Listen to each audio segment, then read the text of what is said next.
किरण सामंत यांचं नाव जाहीर केलं, नेमकं काय? मी आपण म्हटलं का कुठे? कोणाला मुलाखत देताना ते विचारण्याचा मोबाईलला? मी कुठेही, माझं तिकीट अजून फायनल झालेलं नाही. त्याच्यामुळे एक महत्त्वाची गोष्ट आहे की राजापूरमध्ये शिवसेना लढणार आहे, ही काळ्या दगडावरची रेघ आहे. त्या ठिकाणी भैया इच्छुक आहेत हे देखील जगजाहीर आहे. पण मी काल कुठेही दिवसभरामध्ये मला रत्नागिरीचं तिकीट मिळालं आणि त्यांना राजापूरचं मिळालं असं कुठेही म्हटलेलं नाही. हा सगळा अधिकार एकनाथ शिंदे साहेबांना आहे. त्याच्यामुळे मी असं बोललो आहे कालच्या एका पत्रकार परिषदेमध्ये की तिन्ही नेत्यांनी तिकीट वाटपाची चर्चा सुरू केलेली आहे आणि पहिली यादी जी आहे ही लवकरात लवकर जाहीर होईल आमची महायुतीची, असं मी बोललो. राजापूरचं तिकीट किरण सामंतला मिळणार, आता काय आपण प्रयत्न करणार.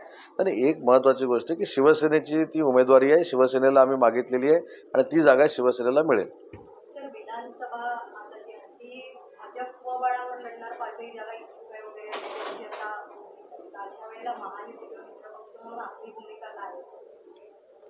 मला असं वाटतं की कालच MSRDC रेस्ट हाऊसला जी एक कमिटी आहे ज्याचा प्रमुख मी आहे, माझ्याबरोबर प्रसाद लाड आहेत, योगेश टिळेकर आहेत, शिवसेनेमध्ये माझ्याबरोबर आशिष कुलकर्णी आहेत, अशांची मिटिंग तिघांचाही कॉमन दौरा करण्याची महाराष्ट्रामध्ये झाली. त्याच्यामुळे जर कोण स्वबळाच्या गोष्टी, मला माहीत नाही कोण करतं आहे, जर करत असतील तर त्याच्यामध्ये काहीही तथ्य नाही. काल पाहिजे तर त्याचा रेकॉर्ड मी तुम्हाला देतो, मिनिट्स झालेली.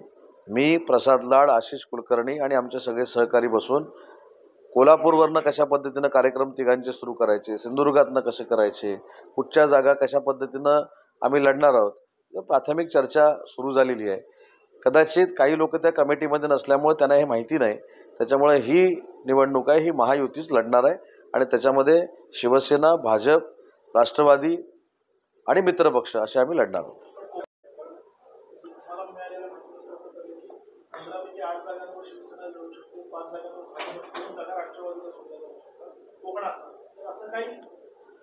नाही, मला याच्यातलं असं वाटतं की सावंतवाडीची जी जागा आहे, सावंतवाडीची जागा ही दीपक केसरकर स्वतः लढलेले आहेत. त्याच्यामुळं तिथं काय ऑप्शन असू शकत नाही.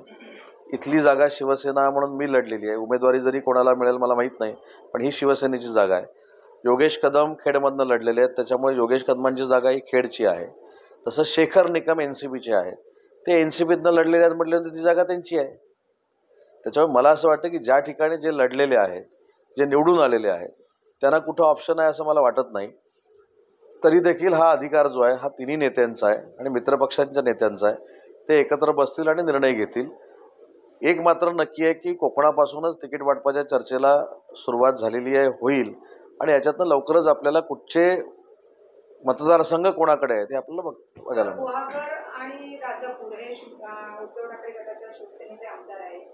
त्यातले गुहागर भाजप मागते आणि राजापूरही भाजप मागते, अशी काही चर्चा झाली. म्हणजे ते मागणी, म्हणजे त्यांनी दावा केलाय त्याच्यासाठी विद्यमान, कारण रत्नागिरीची जागा ही जर शिवसेनेला गेली तर मग त्या 2 जागेची त्यांची मागणी. जागा कुणीही कुठची मागू शकतं. आता बहुतेक कुठेतरी याची निवडणूक लागली ना, पोटनिवडणूक, राहुल गांधी 2 जागेवरनं, तिथं मी पण तिकीट मागू शकतो.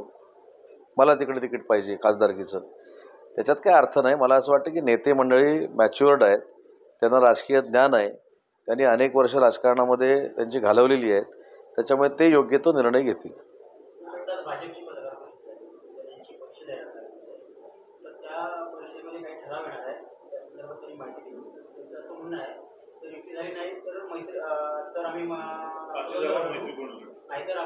पारंपरिक जे 2 मतदारसंघ आहेत त्याची आम्ही मागणी करणार आहोत. असं कोण बोललं? मी असं काय म्हटलं की ते जिल्हा स्तरावर काम करतात, मी कमिटीमध्ये काम करतो. समन्वय समितीची मी नावं तुम्हाला घेऊन सांगतो. धनंजय मुंडे NCPतनं, छगन भुजबळ NCPतनं, दिलीप वळसे पाटील NCPतनं, सुधीर मुनगंटीवार BJPतनं, चंद्रकांत दादा पाटील BJPतनं, त्याच्यानंतर स्वतः प्रदेशाध्यक्ष चंद्रकांत बावनकुळे BJPतनं, शिवसेनेतनं उदय सामंत, शंभूराज देसाई आणि दादा भुसे. त्याच्यामुळे आम्ही जे काय ठरवतो ते खाली कोणाला माहीत नसतं. आता बावनकुळे प्रदेशाध्यक्ष म्हणून जर समन्वय समितीमध्ये असतील तर मी आजच्या पत्रकार परिषदेवर कशाला बोलू ना. चंद्रकांत दादांसारखा मोठा नेता त्याच्यामध्ये आहे, सुधीर भाऊंसारखा आहे, तर मी इथं जी पत्रकार परिषद होते किंवा इथं जे काय कोण बोलतात त्याच्यावर मी कशाला बोलू. म्हणून मी म्हटलं या जिल्हा स्तरावरच्या पत्रकार परिषदेच्या आहेत, त्यांच्या भावना असतात कार्यकर्त्यांच्या की ही सीट मला मिळाली पाहिजे. किती मतं आहेत हा नंतरचा विषय आहे, पण ही जागा मला मिळाली पाहिजे, ती जागा मला मिळाली पाहिजे, हा प्रत्येकाचा आग्रह असतो. आणि कार्यकर्त्यांचं त्याच्यामध्ये काही चूक नाही. प्रत्येकाला वाटत असतं की जरी आपण नगरपालिकेला पडलो असलो तरी देखील मी आमदार झालो पाहिजे अजून, असा प्रत्येकाची भावना असते. असं काही नाही, नेते मंडळी निर्णय घेतील, समन्वय समिती निर्णय घेईल. आणि अजून एक सांगतो, अजून एक दुसरी जी कमिटी झालेली आहे, कॅबिनेट मंत्री म्हणून मी स्वतः त्याच्यामध्ये आहे, मी स्वतः आहे, आशिषजी कुलकर्णी आहेत, प्रसाद लाड आहेत, योगेशजी टिळेकर आहेत, शिवसेनेतनं संजय खोडके आहेत आणि धनंजय मुंडे किंवा अनिकेत तटकरे आहेत. त्याच्यामुळे या कमिटींचं ह्यांना काय कोणाला माहितीच नसतं ना, कारण त्या धोरण ठरवणाऱ्या कमिट्या आहेत. आम्ही धोरण ठरवू, इकडं पाठवू, तेव्हा पत्रकार परिषद वेगळी होईल. मी असं म्हटलं नाही. Sir, ration offline online ration धान्य हे आता ऑगस्टमध्ये द्यायचं या संदर्भामध्ये मंत्री महोदयांनी ही बैठक घेतलेली आहे आणि मला असं वाटतं की आज किंवा उद्या त्याच्यावर निर्णय होईल. झालं ना? हां, कालच मीटिंग झाली. लाडकी बहीण योजनेमध्ये आव्हान दिलं गेलं की हा पैशाचा अपव्यय आहे, सीएने का याचिका दाखल केलेली आहे मुंबई उच्च न्यायालयात. मला असं वाटतं ते काँग्रेसशी संबंधित असतील, कुणी केली मला माहीत नाही. आणि सरकारला अधिकार आहे, राजस्थानमध्ये देखील हे अशा योजना येऊन गेलेल्या आहेत, प्रत्येक ठिकाणी ह्या योजना घेऊन गेलेल्या आहेत. ते खटखट बघ, ऐकलं नाही तुम्ही ह्याच्या, मग ती पण स्कीमच होती. हां, खटाखट. त्याच्यामुळं हा सरकारला अधिकार आहे योजना करण्याचा आणि योजना अतिशय चांगली आहे आणि हायकोर्टात दाखल केल्या असल्यामुळे मी काय त्याच्यावर बोलू शकत नाही. शेवटी ती न्यायप्रविष्ट बाब आहे.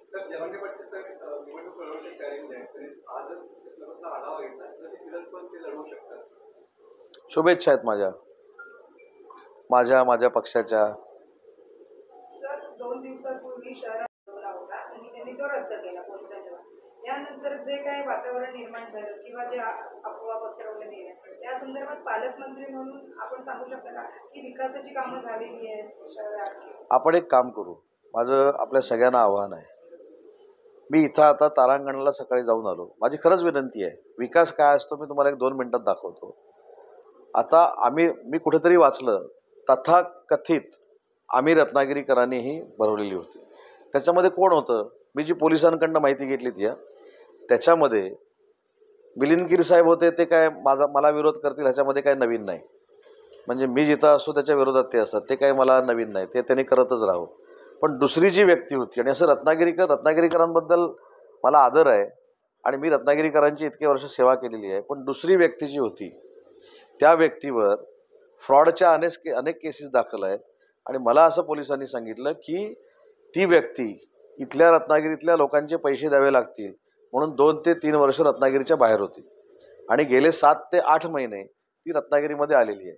तर मला देखील आपल्याला विनंती करायची आहे की आपण ज्यांच्या नावावर आम्ही रत्नागिरीकर हा शिक्का मारतो तो रत्नागिरीकरांचा अपमान होणार नाही असा शिक्का असला पाहिजे. कारण जी व्यक्ती होती ती सगळ्या रत्नागिरीकरांना फसून पलायन केलेलं होतं असे माझ्याकडे रेकॉर्ड आहेत. त्याच्यामुळे मला असं वाटतं की आम्ही रत्नागिरीकर हा जो काही विषय झाला हा रत्नागिरीकर तिथे जाऊन झाला, पण तुम्ही त्याला माझे समर्थक असं विरोध लावलं. त्याच्यामुळे ठीक आहे, माझे समर्थक गेले असतील, रत्नागिरीकर गेले असतील, पण ते लाखोंच्या संख्येनं कोण उपस्थित नव्हते आणि पोलिसांच्या सांगण्याने ती रद्द झाली नव्हती.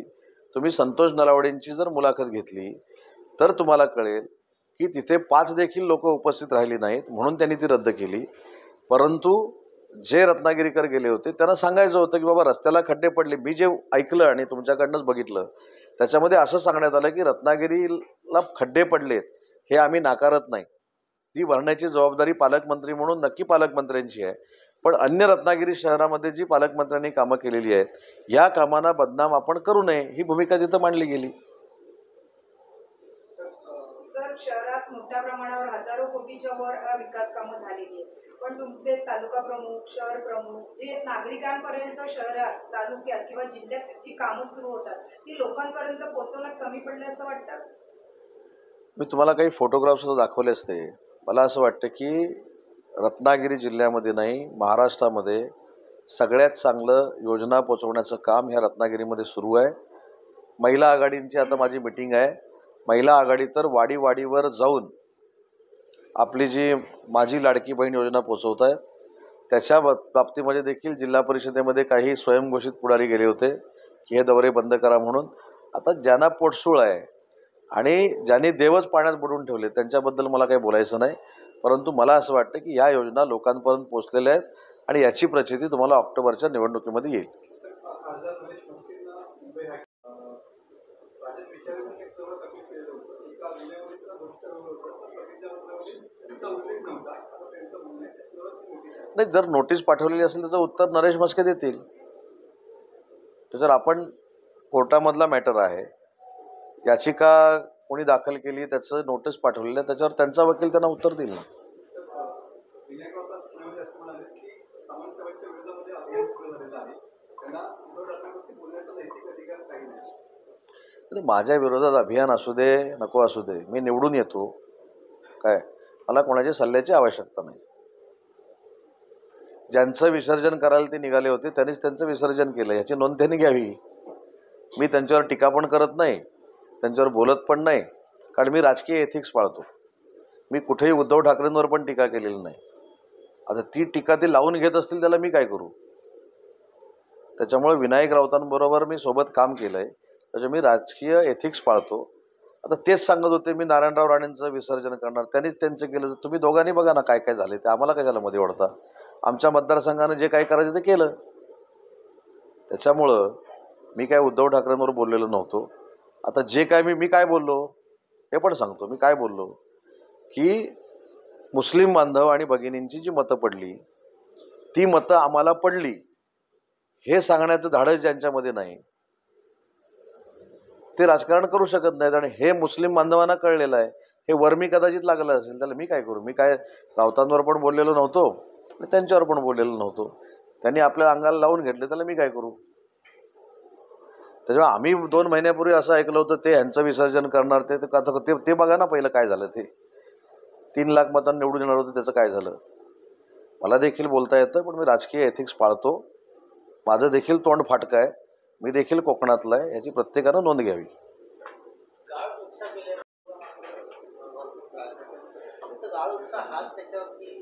नाही, नक्की बरोबर आहे. वाशिष्ठी नदीचा गाळ काढल्यामुळं आज चिपळूणला 2 वर्ष त्रास झाला नाही, हे स्वतः आपण बघितलेलं आहे. पण जगबुडीचा गाळ काढण्यामध्ये आम्ही अयशस्वी ठरलो. याचं कारण मँग्रोव्ज, त्याची परवानगी मिळायला जवळजवळ 6 ते 7 महिने गेले आणि त्या 7 महिन्यामध्ये जगबुडीचा आम्ही गाळ काढू शकलो नाही. तो जर वेळेवर काढला असता तर खेडमधली देखील ही परिस्थिती टळली असती. म्हणून आजच अर्जुना नदी आणि कोदवली नदी या राजापूरच्या आहेत, त्यांना देखील आज मी पैसे मंजूर केलेले आहेत आणि ते पावसानंतर तातडीनं गाळ काढण्याचा मी निर्णय घेतला आहे.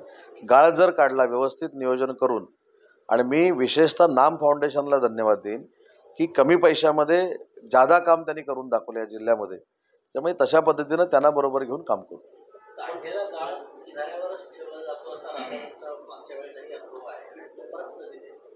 नाही, ही खरी जबाबदारी त्या जलसंपदाची किंवा जलसंधारणाची आहे.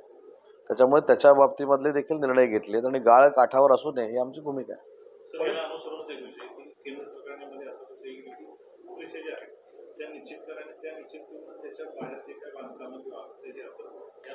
ब्ल्यू लाईन आणि रेड लाईनच्या बाबतीमध्ये त्या 8 ते 10 दिवसामध्ये मुख्यमंत्री महोदय आणि देवेंद्रजी, कारण देवेंद्रजींचा तो विभाग आहे, ते 8 ते 10 दिवसामध्ये मिटिंग घेऊन 17 शहरं त्याच्यामध्ये आहेत. राजापूर आहे, चिपळूण आहे, महाड आहे, अशी 17 शहरं महाराष्ट्रातली आहेत. त्याच्यावर मार्ग काढू.